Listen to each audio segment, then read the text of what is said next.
notre mana pour le tourisme, l'avenir de notre Finnois.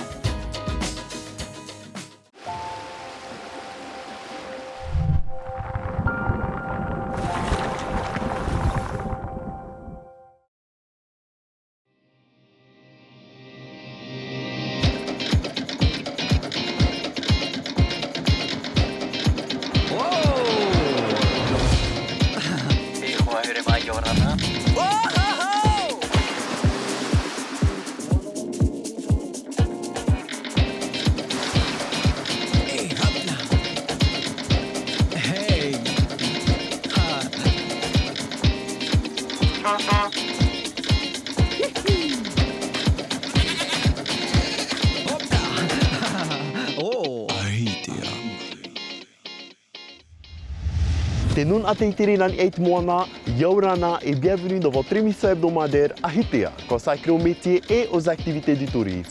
Cette semaine, je vous propose de découvrir la voile traditionnelle suivie de sa rubrique Astuces. Votre rubrique Perspective sera consacrée au business de la plongée sous-marine et nous irons demander à un influenceur local de répondre aux livres à questions d'Ahitea. Wariva Tato, allons hisser les voiles avec Teiva. Teiva, Yaurana. Yaurana Tamatoa. Es-tu le métier? Mété, et ça te dit d'aller naviguer en pirogue à voile? Avec plaisir. Wariva Tawa. Wariva. Yaurana, je m'appelle Teiva Véronique, j'ai 35 ans. Donc, je suis capitaine et formateur en pirogue à voile. J'ai été ancien sportif de haut niveau en métropole et conseiller technique à la Fédération tahitienne de voile pendant plusieurs années. Donc aujourd'hui, se connecter à la nature, c'est mieux respecter la mer et l'océan. Teiva est très impliqué dans la transmission de sa culture et fait partager son expérience dans la pirogue à voile auprès des écoliers, mais aussi des associations de quartier. Je me demande ce qu'il me réserve pour cette journée sur l'eau. Teiva, en quoi consiste la navigation traditionnelle? La navigation, c'est faire de la pirogue à voile. C'est d'abord se connecter aux éléments, donc observer tout ce qui est autour de nous. Donc ça peut être l'océan, les vagues, la houle, le courant, le vent. Et la nuit, on va se connecter avec les étoiles, la lune.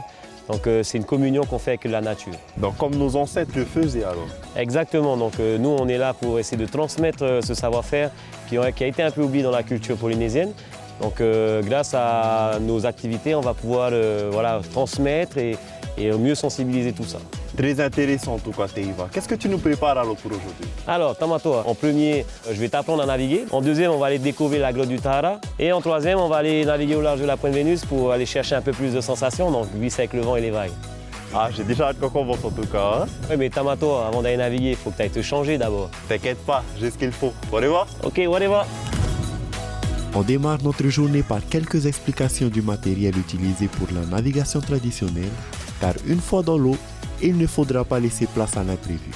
La navigation, ça ne s'invente pas, ça se transmet. Voilà Tamatoa, c'est sur cette holophonie que tu vas aller naviguer cet après-midi.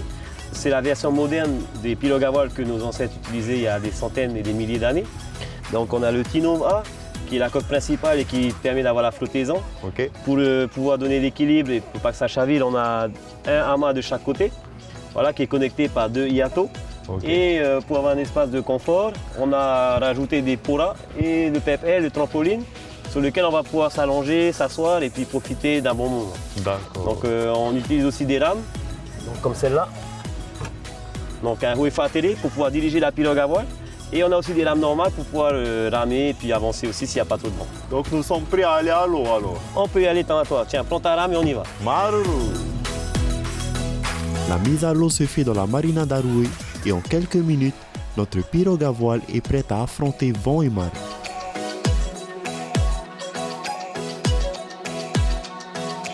Mais avant de s'aventurer au large, l'apprentissage des bases de la navigation est primordial. Donc la première des choses quand on navigue, c'est d'avoir l'élémentaire, c'est de savoir d'où vient le vent. Donc à ton avis, d'où vient le vent là, quand tu le regardes autour de toi? Il vient de cette direction. Alors quels sont les indicateurs? Lorsque l'on regarde sur la mer, il y a des petites baguettes qui indiquent la direction du vent. Exactement. Okay. Donc là, on sait que le vent vient de là-bas. Donc tu vas d'abord établir un cap. Donc là, on va imaginer qu'on va suivre la Pointe Vénus. Okay. Et donc avec ta rame, ton Huefa télé, tu la tiens comme ça. Donc tu l'appliques toujours le long de la pirogue, en profondeur, et tu tiens à 2 mains. Okay. Donc tu peux lever la rame, la descendre jusqu'en bas. En fait, il faut que tu sentes la pression que tu as dans la rame. Et cette pression-là va te donner le cap. D'accord. Ok. Regarde bien les gestes que je fais. Je pique ou je lève. Ok. Et je regarde toujours où je vais. D'accord. Ok? Ok. Tu vas essayer Tamatoire? On essaye. Allez, c'est parti. Je me positionne à la place du pépérou et j'écoute attentivement les conseils de Teiva. Pique, pique. Voilà. Pique plus en profondeur. Plus en profondeur. C'est pas une question de force. Ok. Faut que tu sentes la pression dans la lame. Ok. Regarde l'avant de la pilote, faut que ça aille vers la pointe Vénus. Allez, vas-y, vas-y, plus fort, plus fort. Plus de tonicité, allez, dynamique. Voilà, et maintenant tu piques de l'autre côté.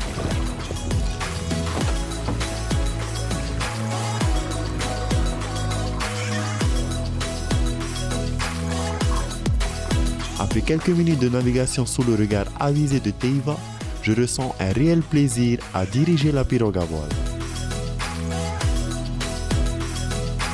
Teiva reprend la rame et me réserve une petite surprise. Direction un endroit secret, à peine visible en bateau. Ok, Tamatoire. Donc là, on est arrivé aux grottes du Tahara.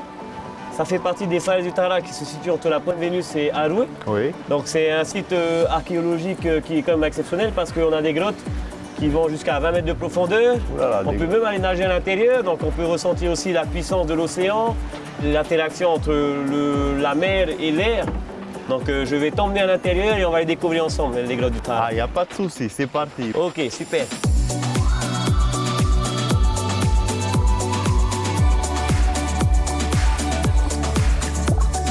Cet endroit est époustouflant et magique. J'ai vraiment de la chance de vivre cette expérience. Ok Tamatoire, j'espère que tu vas garder un bon souvenir de la grotte du Tahara. Ah Maintenant, oui. on va aller chercher le vent et la houle au large de la pointe Vénus. Et c'est parti. Warivatawa.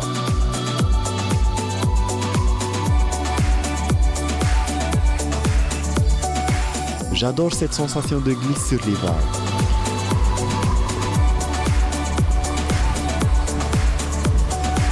Une fois que le vent s'engouffre dans la voile, j'ai vraiment l'impression que la pirogue décolle de la surface de l'eau. C'est un sentiment d'apaisement et je profite à chaque instant de cet air marin.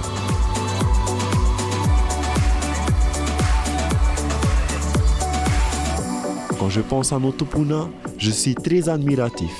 Ils ont parcouru des milliers de kilomètres à bord de ces embarcations avec pour seul guide le ciel étoilé. Cette expérience est formidable, mais il est désormais l'heure de retourner à la marina pour faire le bilan de cette journée. Alors Tamatoire, que penses-tu de cette expérience en navigation? Sacrée expérience, Marurumit et Eva. Ça m'a permis de découvrir comment nos tupuna naviguaient traditionnellement auparavant et encore, actuellement, j'ai du mal encore à m'y faire à cette technique. Mais je sais qu'en pratiquant petit à petit et un peu tous les jours, cela me permettrait de m'améliorer. Bah, tu t'en es bien sorti Tamatoire. Donc je suis ravi de t'avoir transmis un peu ce savoir-faire. Je te transmets ce Huifa Télé. À l'intérieur, tu as toutes les connaissances de nos tupuna et je t'en fais bon usage. Maruru Teiva, je suis hyper content. On se voit une prochaine fois. Yes, Maruru. Retrouvez toutes les informations concernant la navigation traditionnelle dans votre rubrique Astuces. Si vous aussi vous souhaitez vous initier à la voile traditionnelle, vous pouvez vous rapprocher de Moana Explorer sur www.moana-explorer.com ou par téléphone au 89 26 25 26. L'association Fafaite Tioma Ohi sur sa page Facebook, Fafaite Haiti Voyaging Society. L'association Vaata Ie Tautoru sur sa page Facebook. Titireina Tour Excursion touristique sur www.titireinava.weebly.com ou par téléphone au 87 20 69 13. Vaapiti Tour Moria sur www.vaapiti.com ou par téléphone au 87 21 29 95.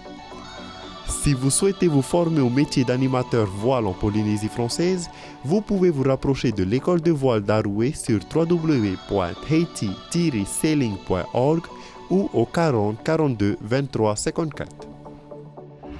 La voile traditionnelle est une activité qui allie culture et sensation de glisse. Teiva, Marurumit et j'ai beaucoup apprécié cette activité. Tout de suite, votre rubrique perspective consacrée au business de la plongée sous-marine, Sereva. La Polynésie française est un territoire aussi grand que l'Europe. Si les 118 îles qui la composent forment sa beauté, elle trouve aussi toute sa splendeur sous l'eau.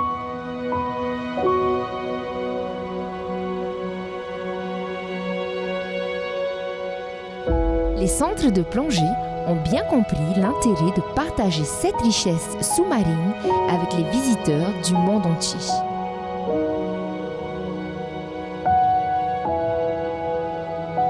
Il faut dire que les touristes sont très friands de la destination car il est très fréquent de se retrouver nez à nez avec des spécimens de grande envergure.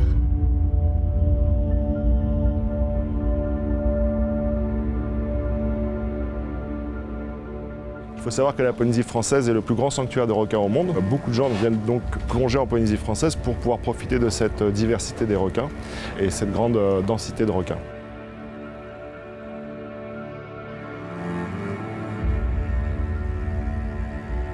Du requin citron, du requin marteau, du requin pointe blanche du lagon, du récif, du large. On a des requins pointe noire que tout le monde connaît, les requins nourrices, les requins tigres. On a vraiment une grande richesse en termes de requins.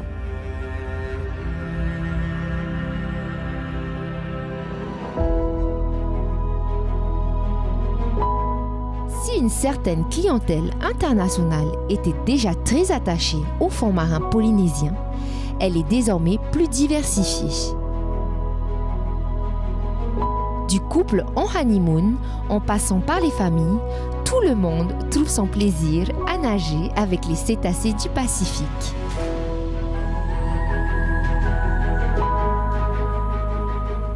Depuis les compagnies low cost, on constate, que ce soit à Tahiti ou même chez les copains au Tuamotu, à Rangiroa, à Fakarava, une nette augmentation de la fréquentation touristique puisque le billet d'avion est divisé par 2. Donc on a de plus en plus d'étrangers, que ce soit pour toutes les activités, pour la plongée, pour les baleines.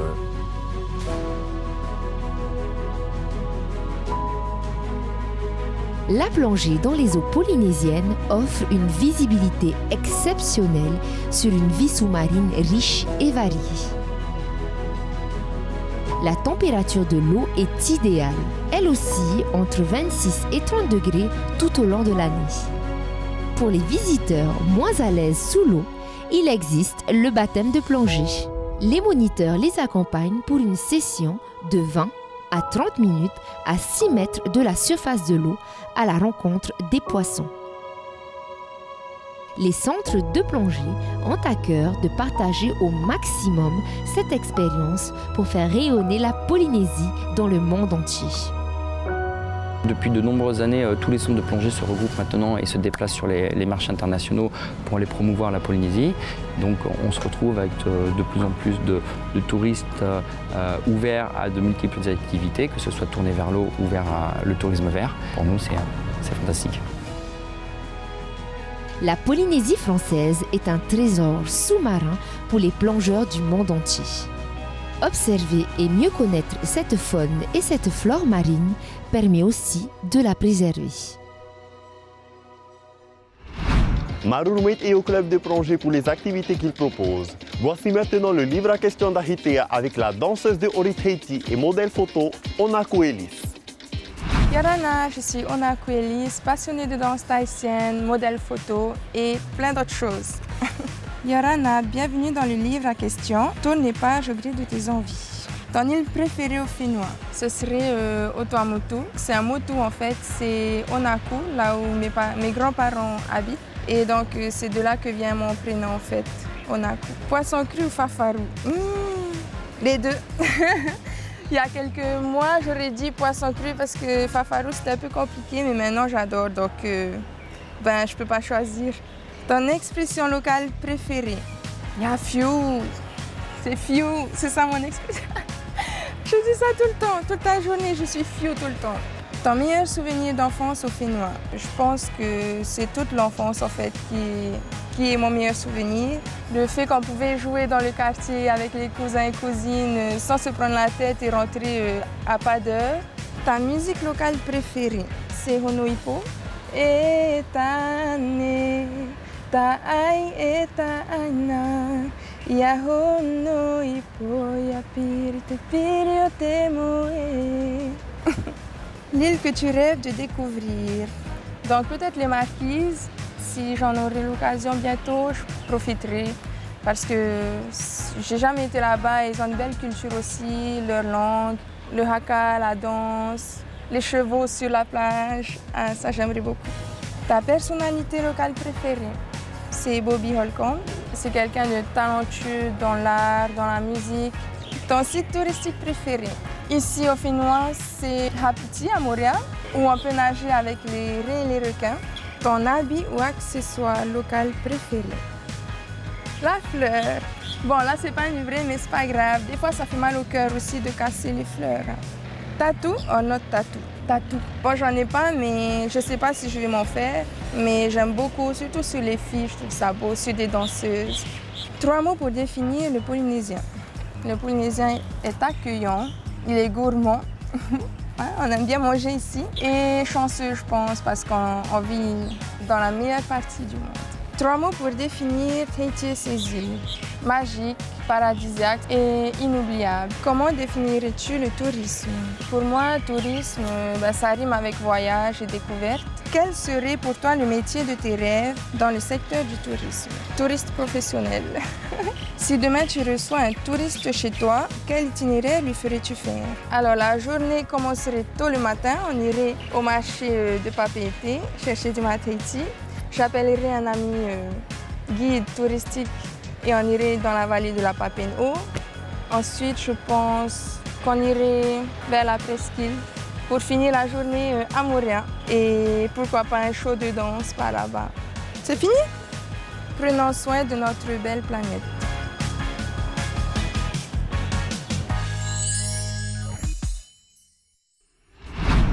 Témoin Juan, notre rendez-vous sur les métiers et activités du tourisme est terminé pour aujourd'hui, mais l'aventure à Hitea continue sur les réseaux sociaux. On se voit la semaine prochaine.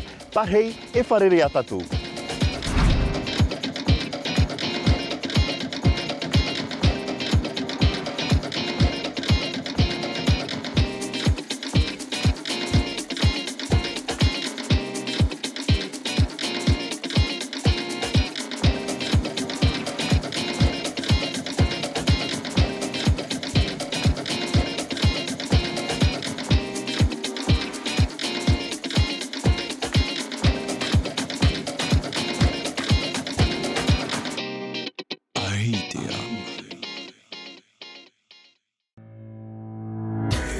Notre mana pour le tourisme, l'avenir de notre Finnois.